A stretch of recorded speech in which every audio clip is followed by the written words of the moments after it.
La comandante, que nació del desprecio. Hay momentos en la vida donde una sola frase puede quebrar tu mundo o forjarlo en acero. Para la comandante Lucía Menéndez, esas 3 palabras, no vales nada, pronunciadas por un cadete arrogante en su primer día en la Academia Naval de Guerra Anfibia, no fueron el final de su historia. Fueron apenas el comienzo de una transformación que nadie podría haber anticipado, ni siquiera ella misma. Pero para entender cómo una mujer de 1,60 m, hija de una empleada doméstica y un pescador desaparecido en el mar, llegó a comandar una de las unidades de combate anfibio más temidas de las Fuerzas Especiales, necesitas conocer la historia completa, porque esta no es solo una historia sobre venganza o demostración de valía. Es algo mucho más profundo y perturbador. Es la historia de cómo el desprecio de otros puede convertirse en el combustible que alimenta un fuego que nunca se apaga, y de cómo ese mismo fuego puede consumirte o templarte hasta convertirte en algo inquebrantable.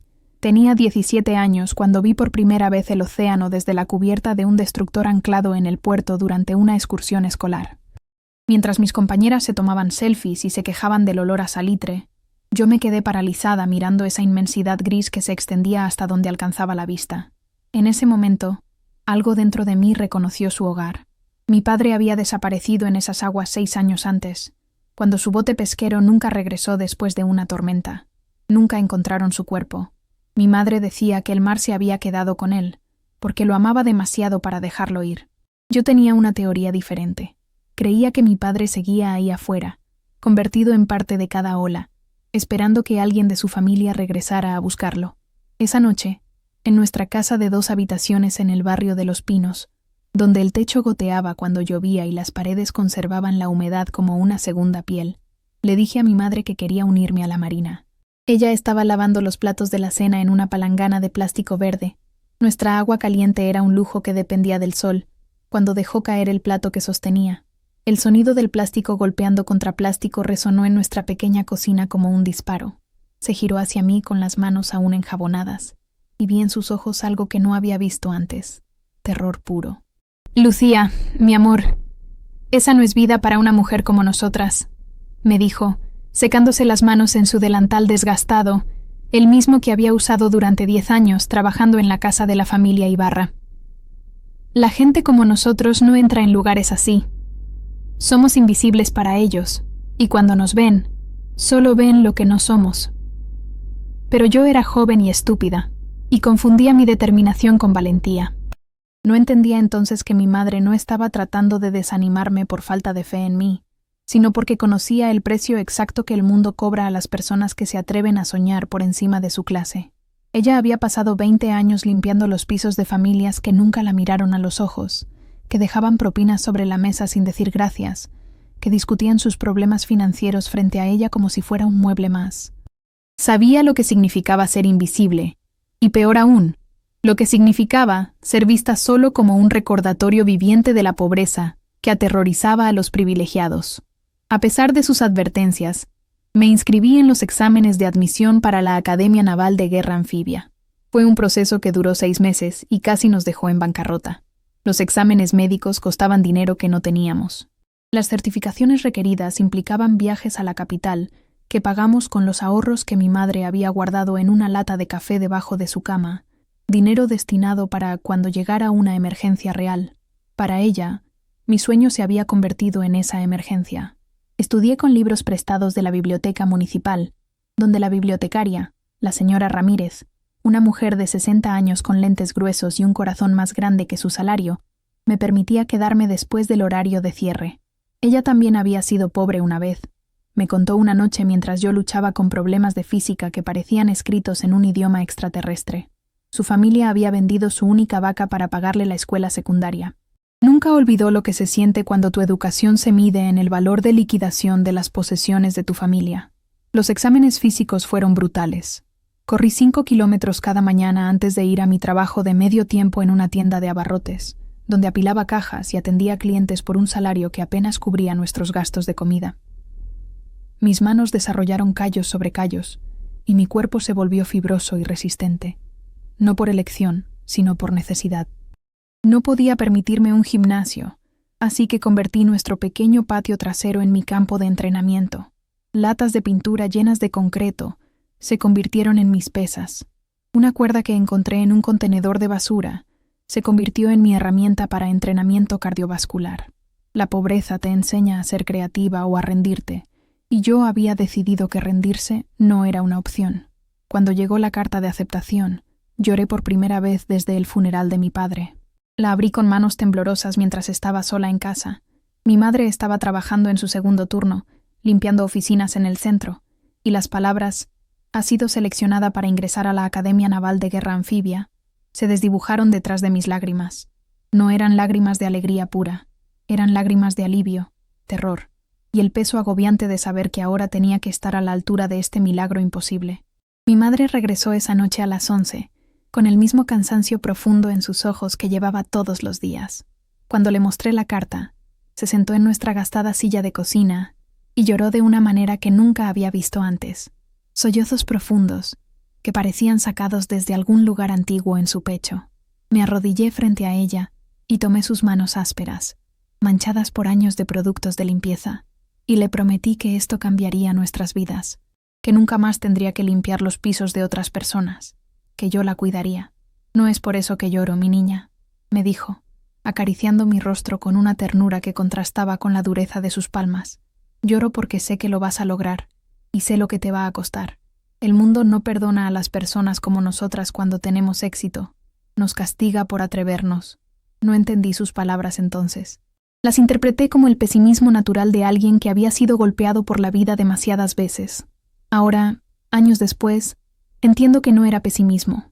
Era profecía basada en experiencia vivida. El día que llegué a la Academia Naval de Guerra Anfibia cambió algo fundamental en mi comprensión del mundo. Había imaginado que el lugar sería imponente y intimidante, pero la realidad superó cualquier fantasía. Los edificios se elevaban como fortalezas de concreto y acero contra el cielo gris, y el océano rugía en la distancia como una bestia viva que nunca dormía. El complejo entero respiraba poder, propósito y una jerarquía tan antigua como la navegación misma.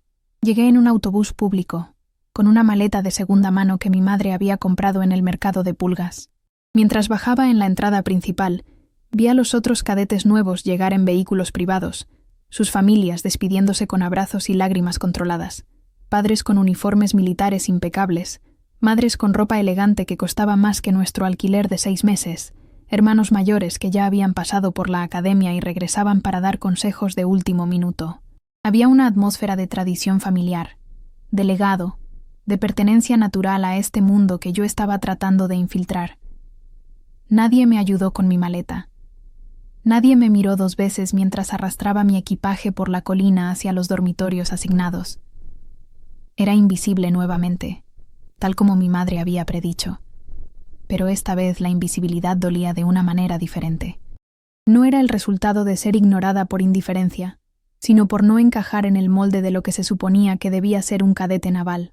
Mi ropa no era la correcta, mi maleta no era la correcta, mi postura, mi forma de caminar, incluso la manera en que sostenía mi documentación, todo gritaba, «No perteneces aquí», en un idioma silencioso que todos menos yo parecían hablar con fluidez.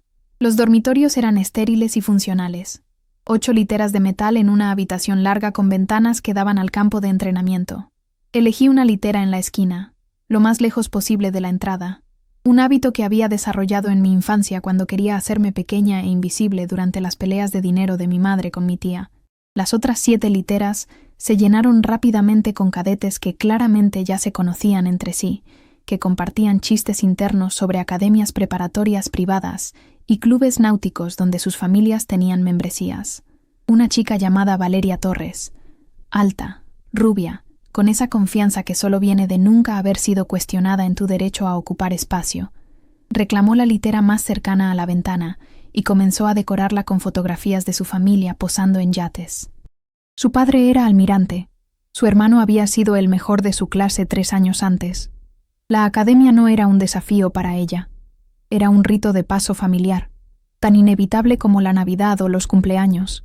Otro cadete, un chico llamado Ricardo Fuentes, con apellido que reconocí de los periódicos, su familia era dueña de una empresa naviera importante, se presentó a todos menos a mí. Su apretón de manos era firme, su sonrisa practicada, y sus ojos escaneaban constantemente el espacio, evaluando quién podría ser útil para su carrera futura. Cuando su mirada pasó sobre mí, vi el cálculo instantáneo. No valía la pena conocerme. Fue durante esa primera cena en el comedor principal cuando todo explotó. El comedor era una estructura impresionante con techos altos y largos bancos de madera donde cientos de cadetes se sentaban en un orden preciso determinado por rango y año. Los nuevos ingresantes ocupábamos las mesas más alejadas de la ventana, el lugar menos deseable, como correspondía a nuestra posición en la jerarquía. La comida era sorprendentemente buena, mucho mejor que cualquier cosa que comía regularmente en casa, y me sentí brevemente agradecida por este pequeño lujo. Estaba sentada sola al final de una mesa, comiendo en silencio mientras escuchaba las conversaciones a mi alrededor. Los cadetes hablaban de experiencias que me eran completamente ajenas. Vacaciones de verano navegando por el Caribe, cursos de buceo en resorts de lujo, entrenamiento previo en campamentos militares privados que costaban lo que mi familia ganaba en un año.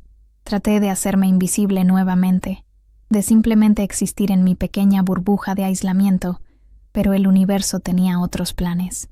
Ricardo Fuentes se acercó a mi mesa con un grupo de 5 cadetes más, todos varones, todos con esa misma expresión de superioridad casual que usan las personas acostumbradas a ser obedecidas.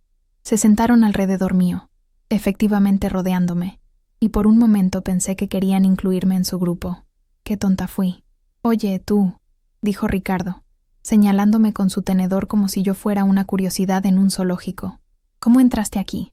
¿Tu familia tiene conexiones o algo así?» La pregunta podría haber sido inocente, pero el tono no lo era. Había un filo en sus palabras, una acusación apenas velada de que mi presencia era una anomalía que necesitaba explicación. Los otros cadetes se rieron con esa risa incómoda que la gente usa cuando reconoce que algo cruel está a punto de suceder, pero no quiere ser visto como cómplice. «Pasé los exámenes», respondí tranquilamente, manteniendo mi voz uniforme aunque mi corazón latía como un tambor de guerra. «Como todos aquí». «Claro, claro», dijo, intercambiando miradas cómplices con sus amigos. «Pero es que, mira, todos nosotros venimos de familias militares. Sabemos cómo funcionan las cosas aquí. Tenemos preparación. Y tú...» Hizo una pausa dramática, mirándome de arriba a abajo con desdén apenas disimulado. «Tú no pareces el tipo que normalmente vemos en este lugar». «¿Qué tipo es ese?», pregunté, sintiendo cómo la sangre comenzaba a hervir en mis venas, pero mantuve mi rostro neutral. Mi madre me había enseñado esta habilidad sin querer. Años de tragarse la rabia frente a empleadores condescendientes le habían dado un máster en control facial. «Ya sabes», dijo otro cadete, un chico con acné que se llamaba Mauricio, con esa falsa inocencia que la gente usa cuando quiere decir algo terrible sin asumir la responsabilidad. Gente con recursos. Educación adecuada. El tipo de persona que pertenece aquí. El silencio que siguió fue ensordecedor. Otros cadetes en mesas cercanas habían dejado de comer para observar el espectáculo. Algunos miraban con incomodidad evidente, pero ninguno intervino. Ya estaba aprendiendo una de las lecciones más duras de las instituciones jerárquicas. El silencio de los espectadores es complicidad disfrazada de neutralidad. «Mi padre era pescador», dije, y odiaba cómo mi voz se quebró ligeramente al decirlo. «Mi madre es empleada doméstica. Trabajé 2 empleos para pagar los exámenes de admisión. Estudié en una biblioteca pública porque no podíamos permitirnos libros. Y estoy aquí porque obtuve el 3er puntaje más alto en los exámenes de ingreso de este año». Debería haber sido mi momento de triunfo, mi declaración de que merecía estar allí tanto como cualquiera de ellos. Pero Ricardo Fuentes solo sonrió, una sonrisa fría que no llegaba a sus ojos, y pronunció las palabras que redefinirían mi vida entera. «Pobre ilusa», dijo, levantándose y mirándome desde arriba con una mezcla de lástima y desprecio. «Los exámenes no significan nada aquí. Esto no se trata de lo que sabes, sino de quién eres. Y tú», hizo una pausa, asegurándose de que todos en el comedor pudieran escuchar sus siguientes palabras. «No vales nada. Nunca vas a pertenecer aquí. Lo mejor que puedes hacer es aceptarlo y renunciar antes de que te humillen más». Los otros cadetes se rieron, algunos incómodamente, otros con genuina crueldad. Valeria Torres, quien había estado sentada 2 mesas más allá, levantó la vista de su plato, y nuestras miradas se encontraron por un segundo. Vi algo en sus ojos. ¿Compasión? ¿Vergüenza ajena? pero rápidamente miró hacia otro lado. Ella también eligió el silencio. Todos eligieron el silencio. Esa noche, en mi litera en la esquina, lloré tan silenciosamente que ninguno de mis compañeros de dormitorio se despertó. No lloré por la crueldad de Ricardo. Ya había experimentado suficiente crueldad casual en mi vida para saber que la gente puede ser monstruosa sin esfuerzo. Lloré porque, por un momento horrible y vergonzoso, parte de mí creyó que él tenía razón. Parte de mí susurró que tal vez no pertenecía allí, que había sido arrogante pensar que podía forzar mi entrada en un mundo que claramente no me quería. Pero entonces recordé algo que mi padre me había dicho una vez, cuando tenía 7 años, y los niños en la escuela se burlaban de mi ropa de segunda mano. Estábamos sentados en el muelle al atardecer, nuestros pies colgando sobre el agua, y él había dicho: «Lucía, el océano no pregunta quién tiene derecho a navegarlo. No le importa si eres rico o pobre, poderoso o débil, solo respeta una cosa: si tienes el coraje de enfrentarlo. Y tú, mi pequeña, tienes más coraje en tu dedo meñique que la mayoría de la gente tiene en todo su cuerpo». Esa memoria se convirtió en mi ancla. Decidí que no solo me quedaría en la academia, me convertiría en la mejor cadete que hubieran visto jamás. No por venganza, aunque no voy a mentir y decir que ese sentimiento no estaba allí. Lo hice porque necesitaba demostrarme a mí misma que mi padre tenía razón, que el coraje importaba más que el apellido. Los siguientes meses fueron un infierno meticulosamente diseñado. La academia tenía fama de ser brutal, pero lo que no aparecía en ningún folleto era cómo esa brutalidad se amplificaba exponencialmente si eras diferente, si no encajabas en el molde esperado. Los entrenamientos físicos comenzaban a las 5 de la mañana y a menudo continuaban hasta las 9 de la noche. Corridas de resistencia en la playa con mochilas llenas de piedras, sesiones de natación en agua helada que te hacían sentir que tus pulmones se convertirían en hielo, ejercicios de combate cuerpo a cuerpo que dejaban tu cuerpo cubierto de moretones de colores que ni sabías que existían. Pero lo físico era casi más fácil de soportar que lo psicológico. Los instructores, oficiales endurecidos que habían visto combate real, tenían una manera particular de quebrar cadetes que consideraban débiles.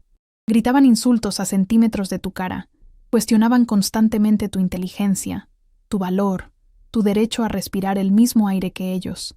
Y si detectaban cualquier vulnerabilidad, cualquier punto de fractura en tu armadura psicológica, se enfocaban en eso con precisión quirúrgica. Mi vulnerabilidad era obvia, mi origen. Los instructores nunca lo mencionaban directamente. Eso habría sido inapropiado y potencialmente un problema de recursos humanos, pero encontraban maneras sutiles de recordármelo. Cuando me asignaban limpiar las letrinas, el sargento Maldonado comentaba casualmente: «Seguro esto te resulta familiar, Menéndez. Apuesto a que tu familia tiene experiencia en este tipo de trabajo». Cuando cometía un error en los ejercicios de navegación, el teniente Cardona decía: «¿Qué esperábamos? No todos nacen entendiendo el mar. Algunos solo nacen cerca de él, como pescado muerto en la costa». Los otros cadetes, especialmente el grupo de Ricardo, amplificaban esta hostilidad. Me empujaban accidentalmente durante las formaciones. Escondían mi equipo antes de las inspecciones, lo que resultaba en castigos por estar desorganizada. Esparcían rumores de que había entrado a la academia a través de algún programa de caridad o cuota de diversidad, como si mi mérito no pudiera existir independientemente de mi clase social. Valeria Torres era particularmente fascinante en su crueldad calculada. Nunca participaba directamente en el acoso, pero su silencio era su arma. Cuando Ricardo y sus amigos me rodeaban en el comedor o durante los descansos, ella simplemente miraba hacia otro lado. Encontraba algo más importante que hacer. Su indiferencia cuidadosamente cultivada era una declaración. No valía la pena el riesgo social de defenderme. Había calculado que asociarse conmigo dañaría su posición en la jerarquía de cadetes, y ella no estaba dispuesta a sacrificar su comodidad por algo tan abstracto como la justicia o la empatía. Hubo un momento, aproximadamente 2 meses después de comenzar, cuando casi renuncié. Fue después de un ejercicio de navegación nocturna, particularmente desastroso, donde habíamos sido divididos en equipos de 5 para navegar botes de goma desde la costa hasta un punto en el océano marcado solo por coordenadas GPS. Mi equipo, inevitablemente liderado por Ricardo, decidió colectivamente ignorar todas mis sugerencias sobre la ruta. Cuando terminamos llegando al punto equivocado, y nuestro equipo recibió el peor tiempo de la clase, Ricardo me culpó frente a los instructores, diciendo que yo había insistido en tomar la ruta incorrecta. El castigo fue correr 10 kilómetros con una mochila de 20 kilos, mientras el resto de la clase observaba. Pero no fue la carrera lo que casi me quebró. Era buena corriendo. Mi cuerpo estaba acostumbrado al dolor físico. Fue la humillación de ver a mis compañeros de clase, observar con una mezcla de lástima y alivio, de que no eran ellos los castigados. Era la comprensión de que Ricardo había mentido deliberadamente, y nadie, ni los otros miembros del equipo que sabían la verdad, ni los observadores que podían ver la injusticia, había dicho nada. Esa noche llamé a mi madre desde uno de los teléfonos públicos en el pasillo de los dormitorios. Ella contestó después del cuarto timbre, su voz espesa de sueño. Era pasada la medianoche y ella tenía turno temprano.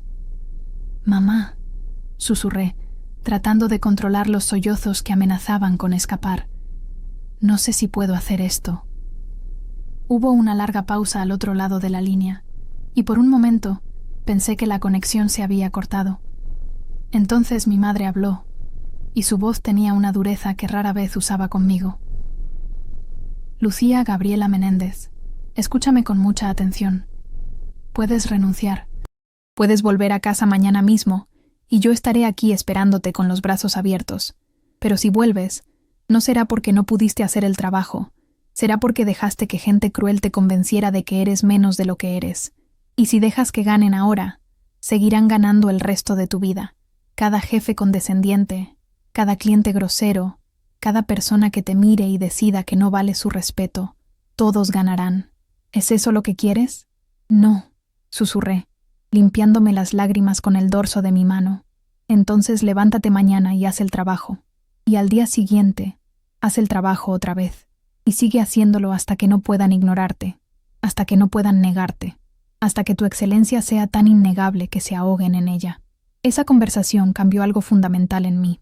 Dejé de buscar aceptación y comencé a buscar excelencia. Dejé de intentar encajar y empecé a sobresalir. Si iban a hacerme correr 10 kilómetros, correría 15 voluntariamente. Si iban a burlarse de mi técnica de natación, practicaría hasta que mis brazos se sintieran como plomo y mis pulmones como fuego, hasta que pudiera nadar más rápido y más lejos que cualquier otro cadete en mi clase.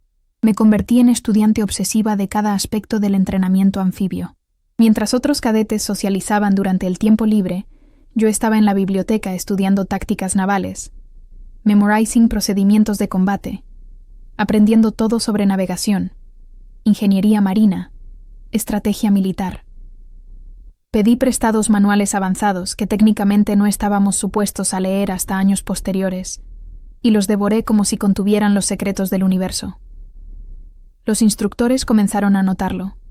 El capitán Vargas, un hombre de 50 años con cicatrices que contaban historias de combates reales y una reputación de ser imposiblemente exigente, me detuvo después de una sesión de entrenamiento de combate cuerpo a cuerpo. «Menéndez», dijo, su voz como gravilla, «¿por qué estás aquí?» Era una pregunta que había respondido 1000 veces en mi mente, pero nunca en voz alta a un superior. «Señor, estoy aquí porque quiero servir a mi país y...» «No me digas la respuesta del folleto», interrumpió. «Dime la verdad». Miré sus ojos, que habían visto cosas que yo solo podía imaginar, y decidí arriesgarme con la honestidad. «Estoy aquí porque me dijeron que no valía nada, señor, y necesito demostrar que están equivocados». Esperaba que se riera o me regañara por la respuesta emocional. En cambio, asintió lentamente, como si acabara de confirmar una sospecha. «Esa es la peor y la mejor razón para estar aquí», dijo. «La peor porque la venganza es un motivador terrible que te consumirá si no tienes cuidado. La mejor porque significa que tienes algo que demostrar, y los soldados con algo que demostrar trabajan el doble de duro que los que solo están aquí por tradición familiar». Hizo una pausa, estudiándome con una intensidad que me hizo querer mirar hacia otro lado, pero mantuve el contacto visual. «Voy a hacerte trabajar más duro que a cualquier otro cadete en esta academia. Voy a empujarte hasta que creas que te vas a romper. Y cuando llegues a ese punto, voy a empujarte más. ¿Entendido?» «Sí, señor», respondí, sintiendo simultáneamente terror y gratitud. Y cumplió su palabra. El capitán Vargas se convirtió en mi mentor más despiadado. Me asignaba ejercicios extra, me despertaba a las 4 de la mañana para sesiones de entrenamiento adicionales, me hacía rehacer trabajos que otros cadetes habrían considerado perfectos. Pero a diferencia de los otros instructores que parecían disfrutar la crueldad por sí misma, el capitán Vargas tenía un propósito. Estaba forjándome en algo más fuerte, más agudo, más letal. Durante el tercer mes, las tablas comenzaron a cambiar. En los ejercicios de resistencia física, comencé a ubicarme consistentemente en el top 5 de la clase. En las pruebas escritas de táctica y estrategia, mis calificaciones estaban en el percentil más alto. Durante los ejercicios de combate, desarrollé una velocidad y precisión que compensaba mi desventaja de tamaño contra oponentes más grandes, pero el momento que realmente cambió la dinámica ocurrió durante un ejercicio de supervivencia de 5 días, en una isla remota.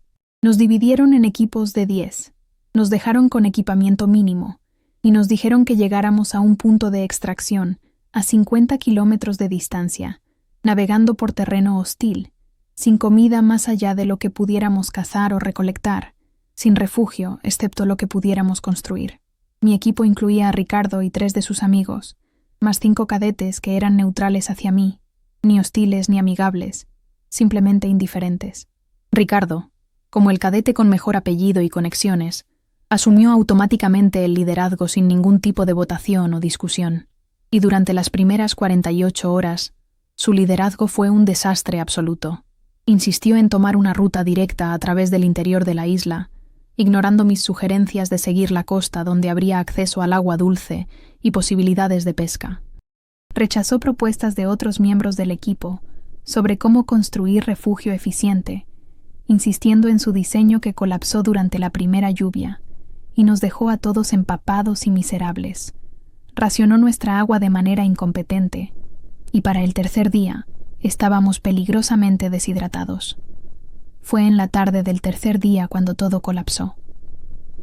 Mauricio, el cadete con acné que había participado en mi humillación inicial, sufrió un golpe de calor severo.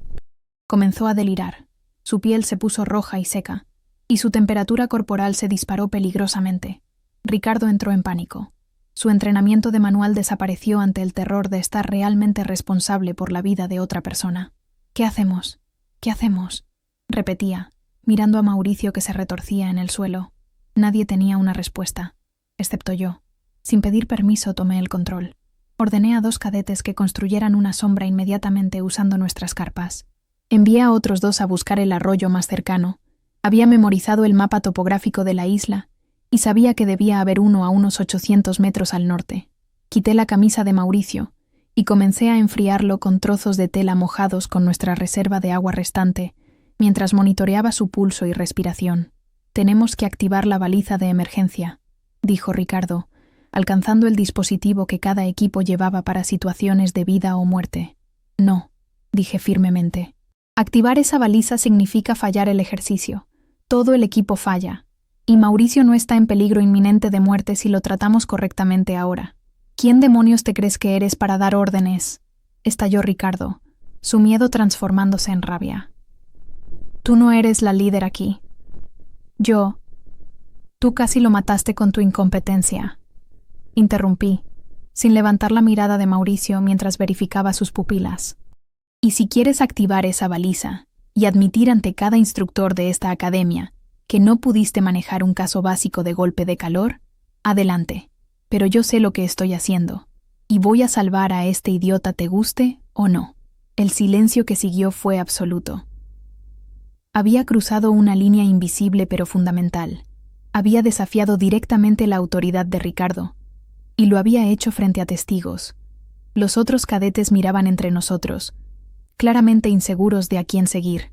Entonces Valeria Torres, quien hasta ese momento había mantenido su distancia calculada de mí, habló. «Creo que deberíamos seguir las instrucciones de Menéndez. Claramente sabe más de primeros auxilios que el resto de nosotros». Fue un momento pequeño, casi insignificante, pero fue la primera vez que alguien en esa academia públicamente tomó mi lado sobre el de Ricardo, y cambió la dinámica instantáneamente. Otros cadetes asintieron. Ricardo, viendo que había perdido el consenso del grupo, dio un paso atrás con los puños apretados y la mandíbula tensa. Durante las siguientes 6 horas, dirigí al equipo con precisión militar. Los cadetes que envié al arroyo regresaron con agua que filtramos usando el método de hervido que había aprendido de mi padre cuando íbamos de pesca. Establecí un sistema de rotación para mantener a Mauricio fresco y monitorear sus signos vitales. Rediseñé nuestra ruta para maximizar sombra y acceso a recursos, y cuando Mauricio finalmente recuperó la lucidez al atardecer, con su temperatura volviendo a niveles seguros, supe que habíamos superado el momento crítico, pero no me detuve ahí. Esa noche, mientras Ricardo y sus amigos dormían exhaustos, reorganicé completamente nuestro campamento. Construí un refugio adecuado usando técnicas que había aprendido leyendo manuales de supervivencia avanzada. Establecí un sistema de recolección de agua de lluvia. Preparé trampas para animales pequeños que revisamos al amanecer y capturamos suficiente proteína para dar a cada miembro del equipo una comida decente. Los 2 días restantes del ejercicio, nadie cuestionó mi liderazgo. Ricardo se retiró a un silencio amargo, claramente humillado pero incapaz de negar que mis decisiones nos habían salvado de un fracaso humillante. Valeria comenzó a hacerme preguntas sobre técnicas de navegación, y detecté en su voz algo que podría haber sido respeto, o al menos reconocimiento de competencia. Los otros cadetes me seguían sin hesitación, y cuando finalmente llegamos al punto de extracción, 12 horas antes que cualquier otro equipo, había una nueva energía entre nosotros. El capitán Vargas estaba esperando en el punto de extracción, su expresión inescrutable mientras nuestro equipo emergía del bosque. Estudió nuestras caras, nuestro lenguaje corporal, la manera en que estábamos posicionados con respecto al otro. Sus ojos se detuvieron en mí por un momento más largo que el resto. «Informe, cadete Fuentes», dijo, mirando a Ricardo. Ricardo vaciló, y pude ver el conflicto en su rostro. Podía mentir, tomar crédito por nuestro éxito, y probablemente salirse con la suya, pero algo había cambiado en él durante esos 5 días. No sé si fue vergüenza, respeto o simplemente pragmatismo. El reconocimiento de que mentir aquí sería obviamente contradecido por 9 otros testigos, pero dijo la verdad. «Señor, el cadete Menéndez asumió el liderazgo después de que mi mala planificación casi resultara en una emergencia médica. Sin su intervención y dirección, este equipo habría fracasado el ejercicio». El capitán Vargas asintió lentamente, su expresión todavía neutral. «¿Alguien más tiene algo que agregar?» Valeria dio un paso adelante. «Señor, el cadete Menéndez demostró liderazgo excepcional bajo presión. Sus conocimientos salvaron la vida del cadete Rojas y nos llevaron al punto de extracción con tiempo récord». «Interesante», dijo el capitán Vargas, y algo en su tono me hizo pensar que esto era exactamente lo que había esperado que sucediera. «Cadete Menéndez, quédese. El resto de ustedes suban al transporte». Cuando los otros se fueron, el capitán Vargas se volvió hacia mí con una expresión que podría haber sido orgullo, aunque era difícil de leer en un rostro tan endurecido. «¿Sabes por qué te puse en ese equipo específicamente?», preguntó. «¿Para torturarme, señor?», respondí, permitiéndome un toque de humor ahora que el ejercicio había terminado. Una pequeña sonrisa tocó las comisuras de su boca.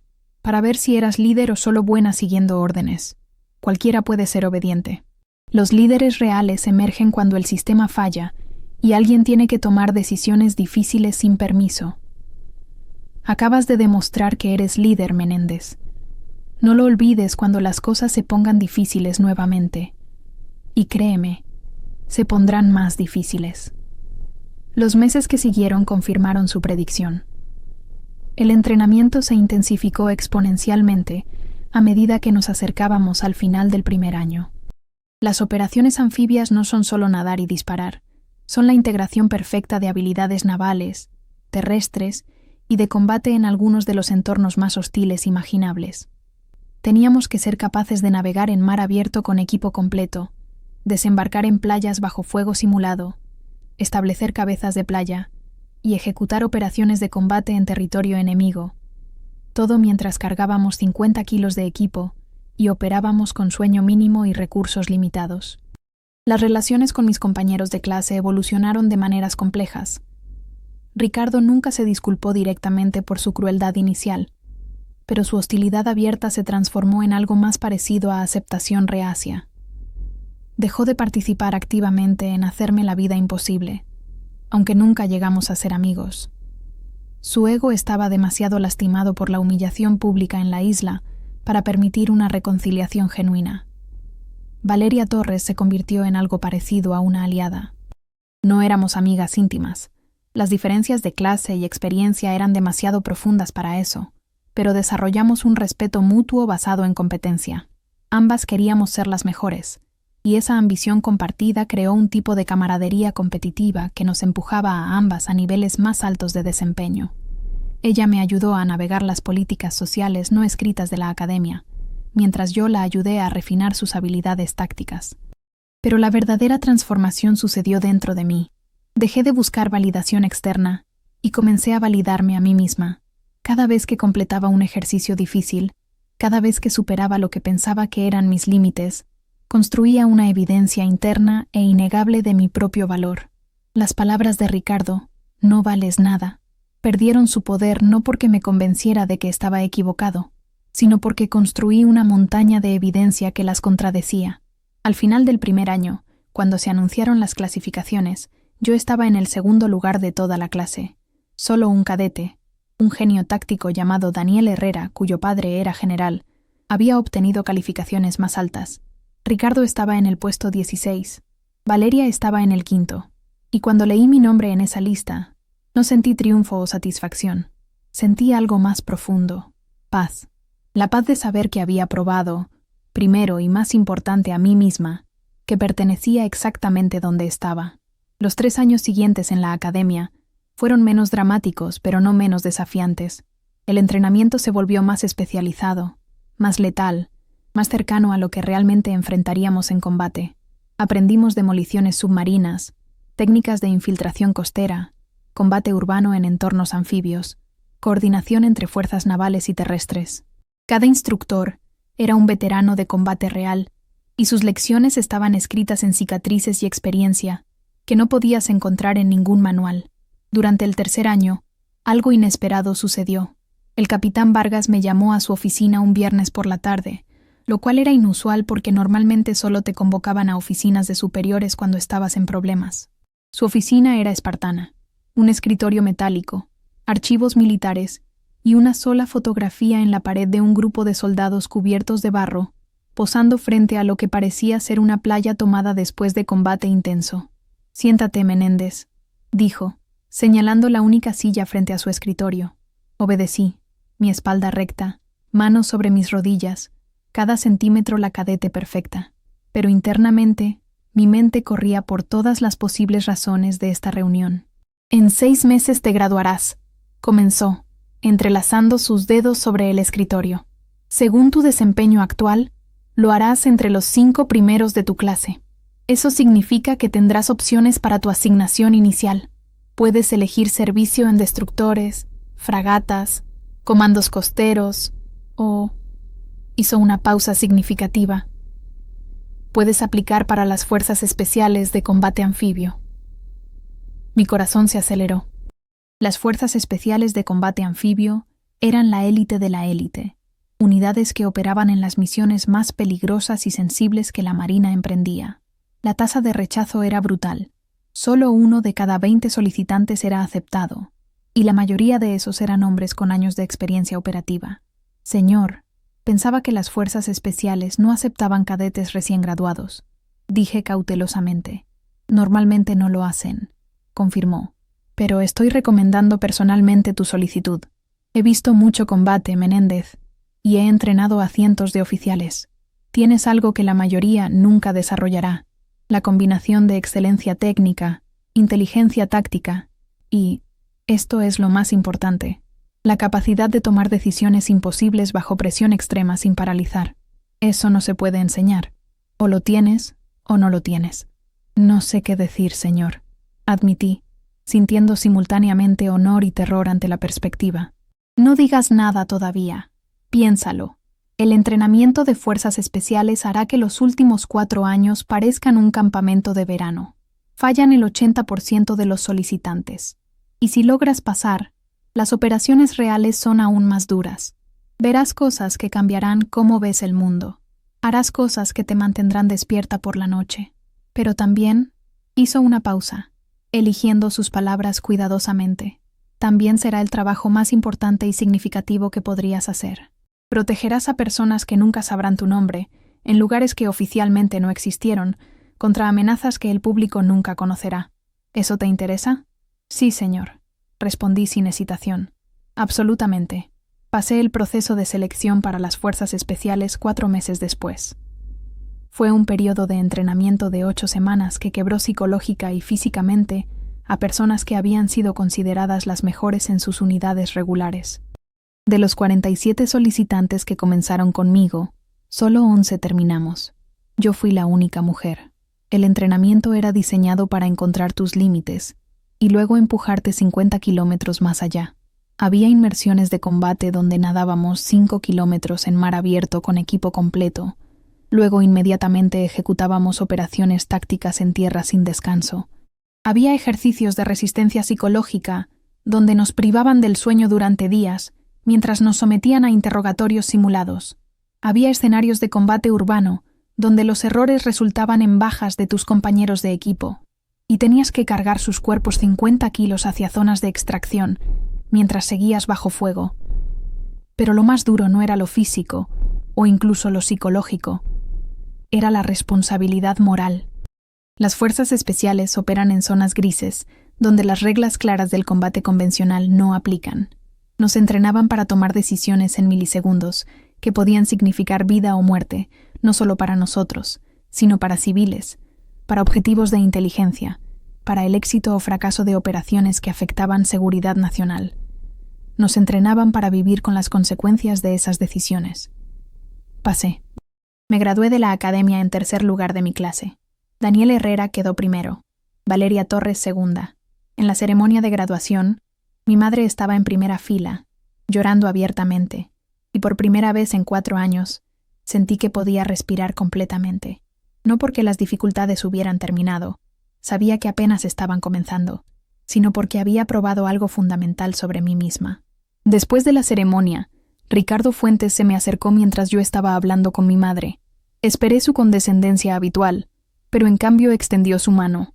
Menéndez, dijo, y había algo nuevo en su voz. ¿Respeto genuino? Tenías razón, y yo estaba equivocado. Eres una oficial excepcional, y este país es afortunado de tenerte. No fue una disculpa completa por los años de crueldad, pero era lo más cercano que probablemente obtendría. Estreché su mano, no por él, sino por mí, porque había superado la necesidad de su validación. Los 5 años siguientes en las Fuerzas Especiales fueron los más intensos de mi vida. Participé en operaciones que oficialmente nunca sucedieron, en lugares que no puedo nombrar, contra amenazas que el público nunca conocerá completamente. Vi combate real, no ejercicios. Vi gente morir, compañeros cubiertos con banderas, familias destrozadas por pérdida. Y experimenté el profundo honor y terror de ser responsable por las vidas de las personas bajo mi mando. Ascendí rápidamente, no por política o conexiones, sino porque era innegablemente buena en mi trabajo. A los 28 años, era teniente a cargo de mi propia unidad de 12 operadores. A los 31, era capitana supervisando operaciones múltiples. Y a los 33, recibí el rango de comandante y la asignación más difícil de mi carrera: liderar una operación de extracción de alto riesgo en territorio hostil para recuperar a 3 oficiales de inteligencia capturados. Pero no fue hasta mi 35º año cuando el círculo se cerró completamente. La academia me invitó a regresar como instructora invitada para el programa de entrenamiento de élite de verano. Sería responsable de entrenar a la próxima generación de cadetes avanzados, incluidos muchos que estaban considerando aplicar para las Fuerzas Especiales. El primer día que entré al comedor de la academia como comandante Menéndez, oficial de combate condecorada con cicatrices reales y medallas que representaban operaciones clasificadas, el silencio fue absoluto. Los cadetes, estos jóvenes arrogantes con sus apellidos importantes y sus conexiones familiares, me miraban con una mezcla de respeto, curiosidad y, en algunos casos, incredulidad obvia. Y allí, sentado en una mesa cerca del frente, estaba un grupo de cadetes de primer año que me recordaban dolorosamente a Ricardo y sus amigos. Mismas expresiones de superioridad casual, Mismos uniformes impecables que nunca habían visto verdadero trabajo duro. Mismas posturas que gritaban: «Este lugar es nuestro por derecho de nacimiento». En la esquina, comiendo sola en el mismo lugar exacto donde yo había estado hace 17 años, estaba una cadete, pequeña, con uniforme que se veía ligeramente más desgastado que el resto, ojos que escaneaban constantemente el espacio con la vigilancia de alguien acostumbrado a ser el blanco. Y cuando los chicos en la mesa principal se rieron y uno de ellos hizo un gesto despectivo en su dirección, supe exactamente lo que estaba experimentando. Caminé directamente hacia esa mesa de cadetes arrogantes. Mis botas resonaban en el piso de concreto con autoridad que había ganado en campos de batalla reales. Cuando llegué a su mesa, los 5 se pusieron de pie inmediatamente, reflejando a un oficial superior es obligatorio, y pude ver el cálculo instantáneo en sus rostros. Comandante significaba poder real, autoridad que ni siquiera las conexiones de sus familias podían descartar casualmente. «Cadetes», dije, mi voz lo suficientemente baja como para que solo ellos pudieran escuchar. «Voy a compartir algo que aprendí en mi primer día aquí. Ustedes pueden pensar que saben quién pertenece en este lugar y quién no. Pueden pensar que el apellido, las conexiones o el dinero determinan el valor, pero quiero que miren a esa cadete en la esquina». Señalé a la chica que comía sola. «En 10 años ella va a estar donde estoy yo ahora, o más alto, mientras ustedes probablemente estarán empujando papeles en algún comando administrativo, preguntándose por qué sus apellidos no fueron suficientes para compensar su falta real de excelencia. ¿Por qué estoy tan segura? Porque los mejores oficiales que he conocido no son los que nacieron en este mundo, son los que tuvieron que luchar con sangre y lágrimas por cada centímetro de respeto. Esos son los oficiales en los que confías cuando las balas son reales. ¿Entendido?» «Sí, señora comandante», dijeron al unísono, sus voces un tono más bajas que antes. «Bien, ahora siéntense y traten de aprender algo de humildad antes de que la vida se los enseñe de la manera dura». Luego me dirigí a la mesa de la esquina. La cadete me vio acercarme, y su cuerpo se tensó visiblemente, preparándose para otra interacción humillante. En cambio, me senté frente a ella. «¿Cómo te llamas, cadete?», pregunté. «Cadete Sofía Ramírez, señora comandante», respondió, su voz cuidadosamente controlada pero con un leve temblor que reconocí de mi propia juventud. «¿Por qué estás comiendo sola, Ramírez? Los otros cadetes...» «No parezco encajar, señora. Déjame adivinar. Tu familia no tiene conexiones militares. Probablemente trabajaste mientras estudias. Tal vez alguien ya te dijo que no perteneces aquí». Sus ojos se ampliaron levemente. «¿Cómo...?» «Porque yo me senté exactamente en este mismo lugar hace 17 años», dije, permitiendo que mi voz se suavizara. «Y un cadete con apellido importante me dijo que no valía nada, que nunca pertenecería aquí. ¿Sabes qué aprendí desde entonces?» «¿Qué, señora?» «Que tenía razón sobre una cosa. Yo no pertenecía a ese mundo de privilegio y conexiones. Pertenecía a algo mejor. Pertenecía al mundo de personas que ganan su lugar a través de mérito, que transforman el desprecio de otros en combustible, que se vuelven inquebrantables porque no tuvieron la opción de ser frágiles. Así que deja de intentar encajar con ellos. Sé mejor que ellos.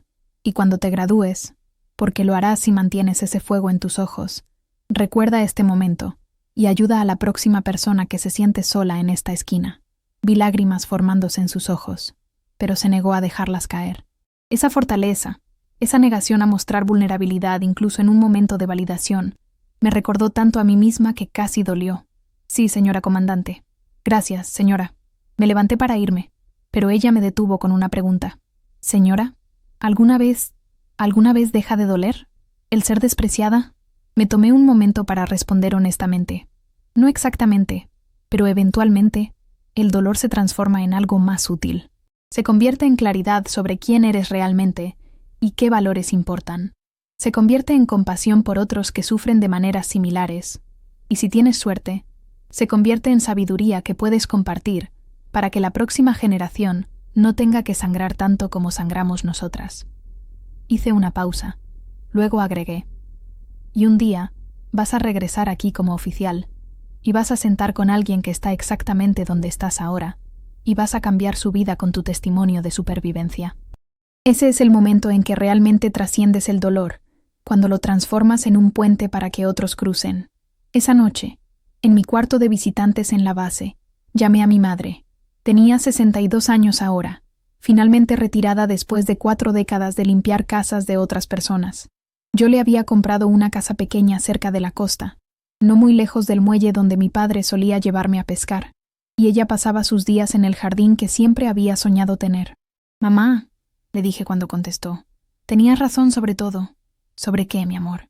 «Sobre que el mundo nos castiga cuando tenemos éxito, sobre el precio que pagamos, sobre todo». Hubo una pausa larga. «¿Pero lo volverías a hacer, sabiendo lo que costó?» «En un instante», respondí sin hesitación, porque el costo de no hacerlo, de creerme las mentiras que me dijeron sobre mi valor, habría sido mucho más alto. Habría perdido mi alma tratando de encajar en un mundo que nunca me quiso. «Entonces no pagaste demasiado, mi niña», dijo mi madre, su voz llena de orgullo y melancolía. «Pagaste exactamente lo que valía para descubrir quién eres realmente. Y esa, supongo, es la verdad más profunda que he aprendido.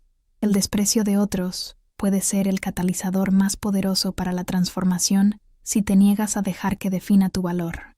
Cada persona que me dijo que no pertenecía, cada instructor que me empujó más duro que a otros para ver si me quebraría, cada compañero que dudó de mi competencia, todos ellos contribuyeron sin saberlo a forjar algo inquebrantable en mí. No los perdono por su crueldad. La crueldad nunca es justificable solo porque accidentalmente produce resultados positivos.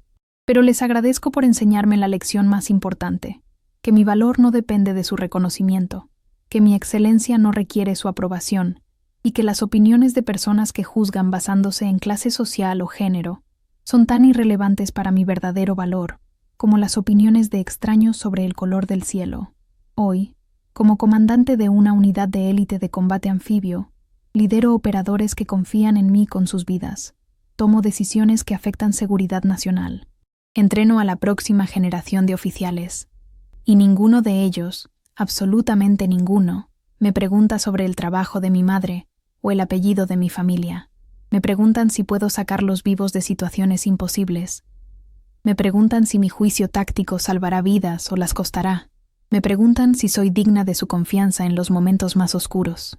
Y la respuesta a esas preguntas se ganó en 1000 entrenamientos brutales, en operaciones donde el fracaso significaba muerte real, en momentos de tomar decisiones imposibles, con información incompleta, en años de transformar el desprecio en excelencia. Esa es la única validación que necesito. Si estás leyendo esto y reconoces algo de tu propia historia en la mía, si alguien alguna vez te ha dicho que no vales nada, que no perteneces, que deberías aceptar tu lugar, quiero que sepas esto. Ellos están equivocados, no sobre las dificultades que enfrentarás. Esas son reales. No sobre el precio que pagarás. Ese también es real. Están equivocados sobre tu valor fundamental y tu capacidad de trascender las limitaciones que otros intentan imponerte. El camino no es fácil. Habrá noches donde llores de frustración y soledad. Habrá momentos donde casi te convences de que los críticos tienen razón, de que el esfuerzo no vale la pena, de que sería más fácil simplemente aceptar una vida más pequeña. Pero si te niegas a rendirte, si transformas cada golpe en determinación y cada desprecio en combustible, descubrirás algo extraordinario. Eres mucho más fuerte de lo que creías posible. Y un día, vas a mirar hacia atrás en el camino que recorriste, en la persona que eras cuando comenzaste versus la persona en la que te convertiste, y vas a entender que las personas que dudaron de ti te hicieron un favor involuntario. Te dieron una razón para demostrar, primero a ti misma, luego al mundo, exactamente lo que vales. No necesitas su aceptación, no necesitas su aprobación.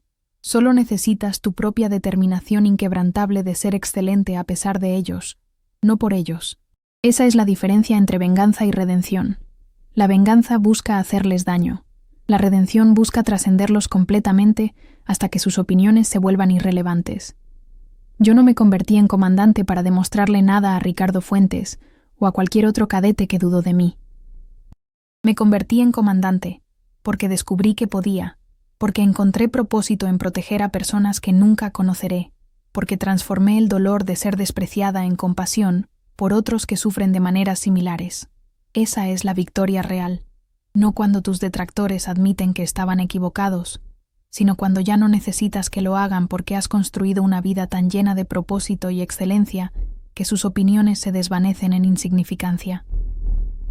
Así que te invito, Si esta historia resonó contigo, a que te unas a nuestra comunidad. Suscríbete a este canal porque aquí compartimos historias de personas que se negaron a ser definidas por las limitaciones que otros intentaron imponerles. Historias de transformación ganada con sangre, sudor y una determinación inquebrantable de ser más de lo que el mundo espera. Porque juntos construimos un espacio donde el desprecio no nos destruye, nos refina hasta convertirnos en algo inquebrantable, donde las heridas del rechazo se transforman en sabiduría que podemos compartir con otros que caminan caminos similares. Nos vemos en la próxima historia. Y recuerda, nunca dejes que nadie te convenza de que no vales nada, porque si tienen que decírtelo, es porque ya saben, profundamente, que eres una amenaza para su cómodo mundo de privilegios no ganados. Y ese miedo en ellos es el reconocimiento más grande de tu potencial.